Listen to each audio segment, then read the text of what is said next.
Aper, le sanglier en latin. Aper, un vêtement à votre identité.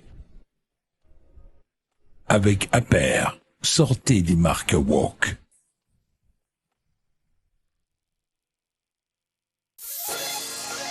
7h, 10h sur Radio Courtoisie, suivez la ligne droite.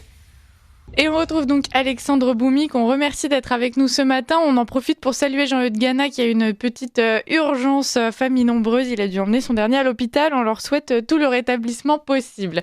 Merci donc Alexandre Boumy d'être avec nous. Vous êtes porte-parole du mouvement Chouan et puis militant identitaire sur Tours.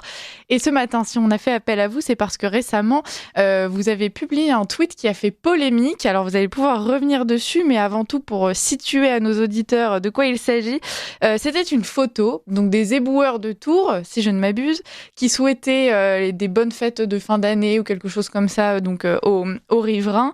Et puis sur la photo, il n'y a que des blancs. Alors vous, ça vous a interpellé. Vous allez nous parler de votre réaction et puis de toute cette suite de réactions en chaîne même que ça a déchaîné. Exactement. Bonjour Liselotte déjà. Et tout à fait. Donc en fait, ça part de quelque chose d'assez anodin. Donc, comme beaucoup de gens, j'ai un groupe de conversation avec des amis.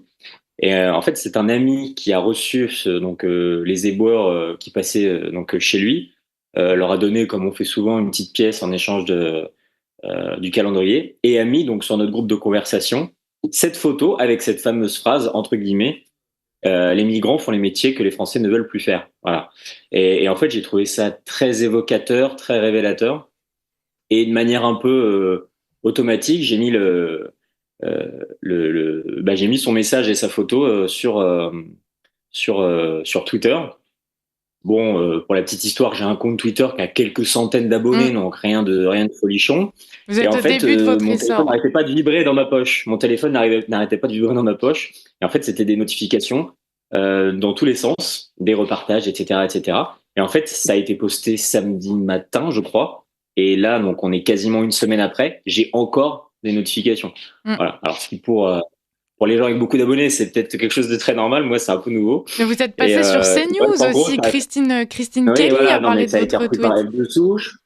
Ça a été repris par F de Souche, Frontières, donc CNews, comme vous l'avez dit. Donc, et en fait, il y a une raison à ça, si vous voulez. Et je l'ai vu un petit peu dans les commentaires qui après m'ont un peu dépassé parce que on est quand même à plusieurs centaines et voilà.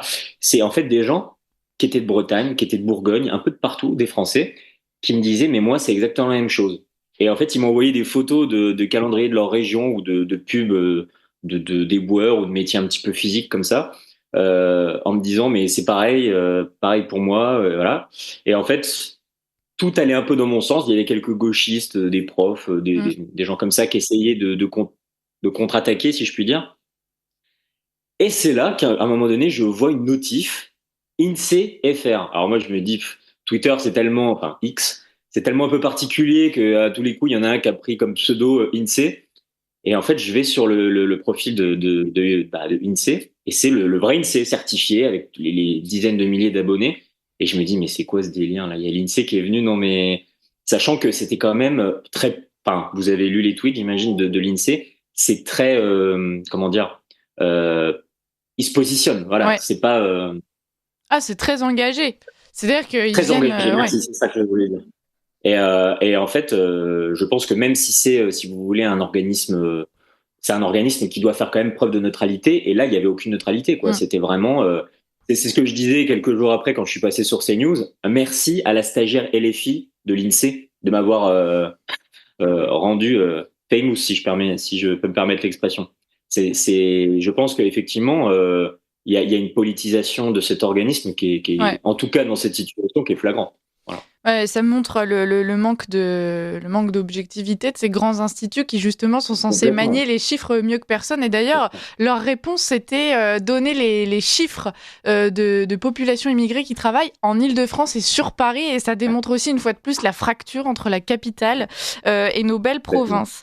On arrive déjà à la fin de cette chronique interview, Alexandre Boumy. On vous remercie d'avoir pu nous raconter tout ça pendant quelques minutes et puis nous démontrer une fois de Merci plus. pour votre invitation. Mais merci à vous, puis on vous retrouvera très bientôt. Et merci aussi pour votre engagement au quotidien pour de belles valeurs.